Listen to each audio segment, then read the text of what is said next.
తూర్పుగోదావరి జిల్లాలో గోదావరి నది సముద్రంలో కలిసే చోట ఉండే అందమైన ప్రాంతం యానాం.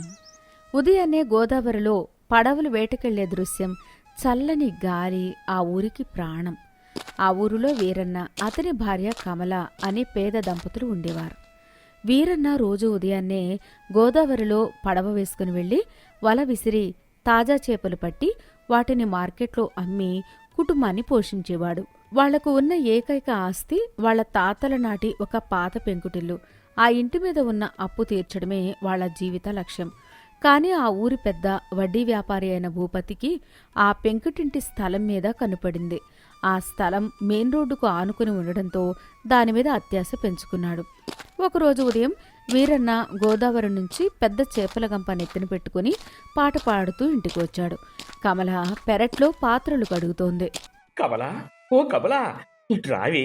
ఈరోజు గోదారమ్మ మనల్ని కరుణించింది. వలలో 10 కిలోల పండు కప్పబడింది.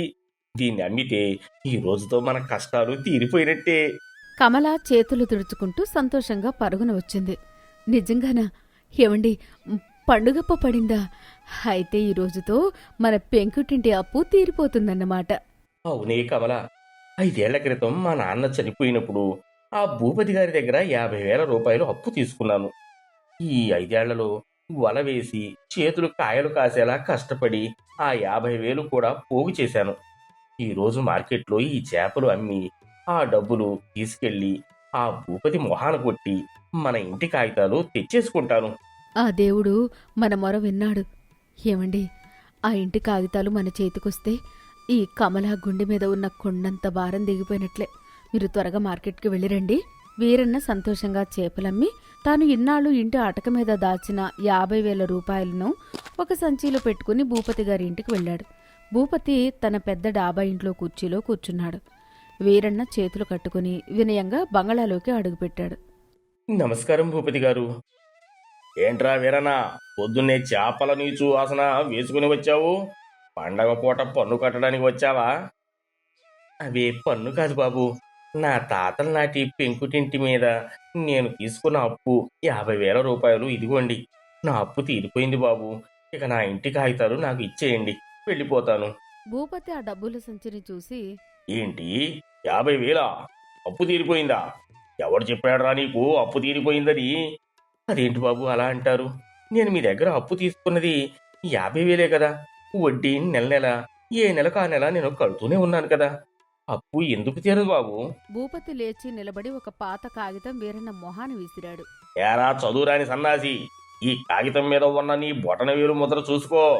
నువ్వు 5 ఏళ్ల క్రితం తీసుకున్నది 50,000 కాదురా, 75,000. దానికి వడ్డీ, చక్ర వడ్డీ అన్నీ కలిపి ఇప్పుడు నీ బాకీ 1,00,000 రూపాయలు అయింది. ఈ 50,000 కడితే వడ్డీ కూడా తీరదు. మొత్తం 1,00,000 కట్టి నీ కాగితాలు పట్టుకొని పో. వీరన్నకు గుండె ఆగిపోయినంత పనైంది. ఆ పత్రం నకిలీది అని, భూపతి తన చదువులేని తనాన్ని మోసం చేశాడని అతనికి అర్థమైంది. అన్యాయం బాబు, ఇది మహాదారుణం. నేను తీసుకున్నది 50,000 ఊరందరికీ తెలుసు. మీరు నకిలీ కాగితం సృష్టించి నా మీద 1,00,000 రూపాయలు రుద్దుతారా? నా ఇల్లు నాకు ఇచ్చేయండి బాబు. ఎవరికి చెబుతావురా అన్యాయమని? మర్యాదగా చెబుతున్నాను విను. నీ బతుక్కి ఆ 1,00,000 రూపాయలు కట్టడం కలలో కూడా జరగదు. అందుకే ఆ అప్పు కింద నీ పెంకుటింటిని, ఆ స్థలాన్ని నేను జప్తు చేసుకుంటున్నాను. రేపు ఉదయానికల్లా ఇల్లు ఖాళీ చేసి ఊరి బయటకు పో, లేదంటే నా మనుషులు వచ్చి మిమ్మల్ని గెంటేస్తారు. వీరన్న ఏడుస్తూ సర్వస్వం కోల్పోయిన వాళ్ల ఇంటికి తిరిగొచ్చాడు. వీరన్న ఇంటికి వచ్చి జరిగిన మోసాన్ని కమలకు చెప్పి బోరునే హెచ్చేశాడు. కమల కన్నీరు మున్నీరుగా విలిపించింది. కాని ఆ రాత్రే భూపతి మనుషులు వచ్చి వాళ్ల సామాన్లన్నీ రోడ్డు మీద విసిరేశారు. వీరన్న, కమల ఆ కటిక చీకట్లో చలిలో తమ సామాన్లతో ఏడుస్తూ ఊరి చివర ఉన్న పాడుబడిన స్థలానికి వెళ్లారు. అక్కడ 4 వెదురు బొంగులు పాతి పైన కొన్ని తాటి ఆకులు వేసి ఒక చిన్న పూరి గుడిసె వేసుకున్నారు. నన్ను క్షమించు కమల. తాతలు ఇచ్చిన ఇంటిని నా చేతులారా ఆ భూపతి గారి పాలు చేశాను. నా అమాయకత్వం మనల్ని రోడ్డున పడేసింది. చలికి వణుకుతూ ఈ పూరి గుడిసెలో నిన్ను ఉంచాల్సి వస్తోంది. మీరు ఏడవకండి. ఇల్లు పోతే పోయింది కాని మన ప్రాణాలు మన చేతుల్లో కష్టం పోలేదు కదా. ఆ భూపతి ఇల్లు లాక్కోగలడు కాని మీ వలలో పడే చేపలను లాక్కోలేడు కదా. ఆ దేవుడు మనకు ఏదో ఒక దారి చూపిస్తాడు. భార్య ఇచ్చిన ధైర్యంతో వీరన్న మరుసటి రోజు ఉదయాన్నే మళ్లీ పడవ తీసుకుని గోదావరిలోకి వేటకు వెళ్ళాడు. 10 కిలోల చేపలు పట్టాడు. వీరన్న గంపనిండా చేపలు తీసుకుని యానాం చేపల మార్కెట్కి వెళ్ళాడు. అక్కడ తన పాత స్థలంలో కూర్చుని చేపలు అమ్మడానికి సిద్ధమయ్యాడు. కానీ ఇంతలో భూపతి పంపిన మనుషులు అక్కడికి వచ్చారు. వాళ్లలో ఒకడు వీరన్న ముందున్న చేపల గంపను కాలితో గట్టిగా తన్నాడు. ఏంటయ్యా ఇది? నా చేపలు ఎందుకు పారబోశారు? నేను గంటల తరబడి కష్టపడి పట్టుకొచ్చి నా ప్రాణాలు అవి. ఒరే వీరన్నా, ఈ మార్కెట్లో నువ్వు చేపలు అమ్మడానికి వీల్లేదు. ఇక్కడి నుంచి వెళ్ళిపో, లేకపోతే నీ కాళ్ళు విరగొడతాం. అయ్యా, నా ఇల్లు లాక్కున్నారు. ఇప్పుడు నా బతుకు తెరువు కూడా లాక్కుంటే నేను నా పెళ్ళం ఎలా బతకాలి బాబు? అది మాకనవసరం. నువ్వు ఆకలితో చచ్చినా మాకు పర్లేదు. ఊరు విడిచి వెళ్ళిపో అని వీరన్నను గట్టిగా నెట్టేశారు. పడిపోయిన చేపలు నేరుకొని వీరన్న కన్నీళ్లతో తన గుడిసెకు చేరుకున్నాడు. కమల, ఇక మనం చావాల్సిందే. ఆ భూపతి నన్ను పచ్చి చేపలు కూడా అమ్ముకొనివ్వడం లేదు అని కుమిలిపోయాడు. ఏడుస్తున్న భర్తను చూసి కమలలోని కోపం, ఆత్మవిశ్వాసం మేల్కొన్నాయి. ఆమె కళ్ళు తుడుచుకుని భర్త ముందు నిలబడింది. ఏమండి, ఆ దుర్మార్గుడు పచ్చి చేపలు అమ్మనివ్వకపోతే ఏంటి? మనం పచ్చివి అమ్మం, వాటిని వండి అమ్ముతాం. మన చేతి రుచిని ఆపడం ఆ భూపతి తరం కాదు. వండి అమ్మడమా? ఇక్కడ ఊరి చివర రోడ్డు పక్కన గుడిసెలో మన దగ్గర వండిన చేపలు ఎవడు కొంటాడు కమలా? కొంటారు. ఒట్టిగా చేపల పులుసు ఇస్తే ఎవరూ కొనరు. కానీ నేను ఈ పచ్చి చేపలను ముక్కలుగా కోసి శనగపిండి, వరిపిండి, మన గోదావరి కారం, అల్లం వెల్లుల్లి ముద్ద, కరివేపాకు దట్టించి వేడివేడి నూనెలో కరకరలాడే చేపల పకోడీ వేస్తాను. సాయంత్రం పూట ఈ చల్లటి గాలికి ఆ పకోడీ వాసనకు ఎవరైనా సరే ఆగాల్సిందే. కానీ కమలా, దాన్ని ఎలా ఇస్తాం? పళ్ళెంలోనా, పేపర్లోనా? రెండూ కాదు. మన గుడిసె వెనకాల ఉన్న పెద్ద అరిటాకుల్లోని వేడివేడిగా వడ్డిద్దాం. అరిటాకులో వేడి తగిలితే వచ్చే సువాసన పకోడీ రుచిని రెట్టింపు చేస్తుంది.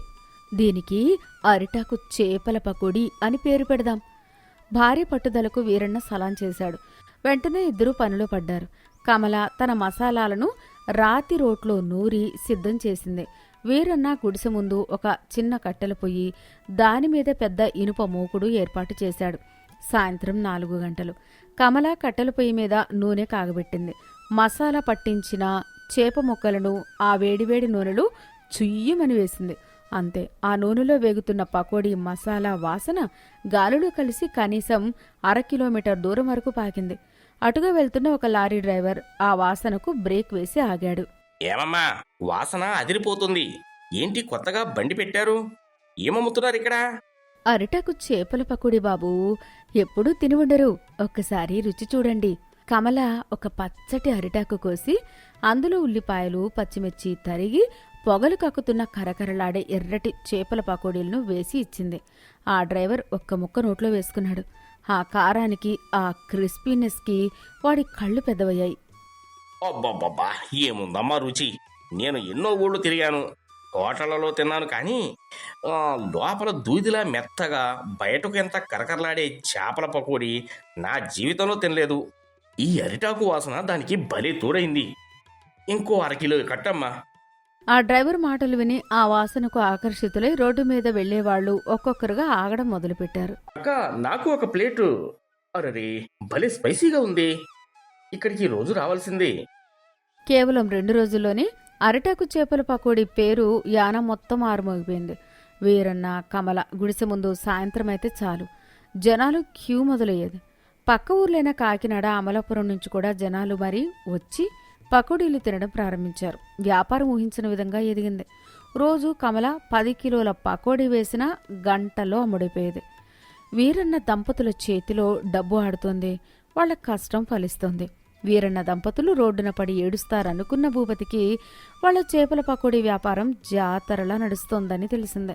ఆయన కడుపులో అసూయ, ఈర్ష రగిలిపోయాయి.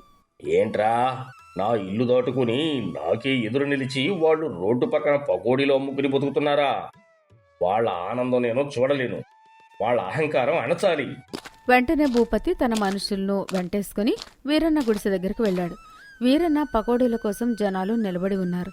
భూపతి ముందుకు వచ్చి వీరన్న పకోడీలు వేస్తున్న బల్ల మీద బూటుకాలుతో గట్టిగా తిన్నాడు. పకోడీలు మసాలాలు అన్నీ కింద పడిపోయాయి. ఏంటయ్యా ఇది? మా బతుకు తెరువును ఎందుకు పాడు చేస్తున్నారు? ఇల్లు లాక్కున్నారు. ఇప్పుడు ఈ చిన్న వ్యాపారం కూడా చేసుకునివరా? ఇక్కడ నీకు దుకాణం పెట్టుకునే పర్మిషన్ ఎవడిచ్చాడు? ఇది ఊరి పంచాయతీ భూమి. నా ఇష్టం లేకుండా ఈ ఊర్లో ఈగ కూడా వాలకూడదు. ఈ పంచాయతీ భూమిలో వ్యాపారం చేయడానికి వీల్లేదు. బండిని బద్దలు కొట్టండిరా. రౌడీలు కర్రలు తీసుకుని గుడిసెను పీకడానికి ముందుకు వచ్చారు.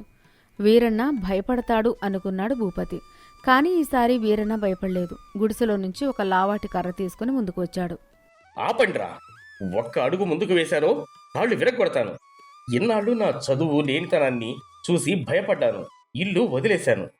కానీ ఇప్పుడు నా భార్య కష్టాన్ని నాశనం చేయాలని చూస్తే ప్రాణాలు తీస్తారు భూపతి. వీరన్న ధైర్యం చూసి భూపతి షాక్ అయ్యాడు. ఏంటి, నన్నే బెదిరిస్తావా కుక్క? వీడిది కొట్టండిరా. కాని రౌడీలు ముందుకు వెళ్లేలోపే పకోడీల కోసం వచ్చిన జనాలు, ఊరి యువకులు, రైతులు భూపతి రౌడీలకు అడ్డుగా నిలబడ్డారు. ఏ భూపతి, చాలా ఎక్కువ చేస్తున్నావు. వాడు పేదవాడు, నిజాయితీగా కష్టపడి బతుకుతున్నాడు. వాడి పకోడీ బండి ఇక్కడే ఉంటుంది. ఎవడు టచ్ చేస్తాడో చూస్తాం. నీ మోసాలు ఊరందరికీ తెలుసు. నకిలీ పత్రాలు సృష్టించి వాడి ఇల్లు లాక్కున్నావు. ఇప్పుడు వాడి బతుకు కూడా లాక్కుంటావా? ఇంకోసారి ఈ వీరన్న జోలికి వస్తే మొత్తం ఊరంతా ఒకటై నీ ఇంటి మీద పడతాం, జాగ్రత్త. సరిగ్గా అప్పుడే ఊరి పెద్దాయన మాజీ సర్పంచ్ అక్కడికి వచ్చాడు. భూపతి, నీ అరాచకాలకు హద్దు లేకుండా పోతుంది. పేదవాళ్ల ఆస్తులు లాక్కుంటే నీ ఆయుష్ తగ్గుతుంది. నువ్వు వీరన్న ఇల్లు లాక్కున్న నకిలీ పత్రాల విషయం నేను రేపు కలెక్టర్ గారికి, పై అధికారులకు ఫిర్యాదు చేయబోతున్నాను. నీ బండారం బయటపెట్టి నిన్ను జైల్లో వేయిస్తాను. వీరన్న బండి కాదు, ముందు నీ ఇల్లు ఉంటుందో లేదో చూసుకో. వెళ్ళిపో ఇక్కడి నుంచి. జనాల ఐక్యతను, వాళ్ళ ఆవేశాన్ని, పైగా పోలీసుల ఫిర్యాదు మాట వినగానే భూపతికి వణుకు పుట్టింది. తన రౌడీలు అప్పటికే జనం భయానికి వెనక్కి తగ్గారు. భూపతికి గత్యంతరం లేక అవమానంతో తల దించుకుని ఒక్క మాట కూడా మాట్లాడకుండా అక్కడి నుంచి వెళ్ళిపోయాడు. ఊరి జనమంతా వీరన్న, కమలకు చప్పట్లతో మద్దతు తెలిపారు. కమల ఆనంద బాష్పాలతో చేతులు జోడించి ఊరి జనానికి కృతజ్ఞతలు తెలిపింది. ఆ సంఘటన తర్వాత భూపతి భయపడిపోయాడు.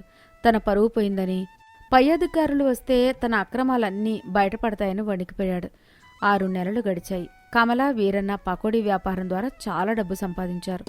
బ్యాంకులో దాచుకున్న ఆ డబ్బులన్నింటినీ తీసుకుని ఊరి పెద్దాయనను వెంటేసుకుని దర్జాగా భూపతి బంగళాలోకి అడుగుపెట్టారు.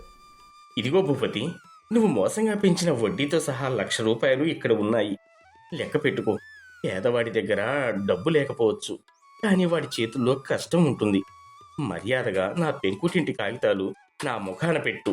భూపతి ఏమీ మాట్లాడలేక సిగ్గుతో తల దించుకుని ఆ కాగితాలను వీరన్నకిచ్చేశాడు. వీరన్న, కమల ఎంతో గర్వంగా తమ ఇంటి తాళం తెరిచి మళ్లీ తమ పాత పెంకుటింట్లోకి గృహప్రవేశం చేశారు. కథలోని నీతి: ఆపదొచ్చినప్పుడు ఒక తలుపు మూసుకుంటే మన ఆత్మవిశ్వాసంతో, తెలివితో మరో కొత్త తలుపును సృష్టించుకోవాలి. కష్టపడే తత్వం ఉన్నవారిని ఎవరూ ఆపలేరు. అన్యాయాన్ని, అహంకారాన్ని ఎదుర్కోవాలంటే సమాజం ఐకమత్యం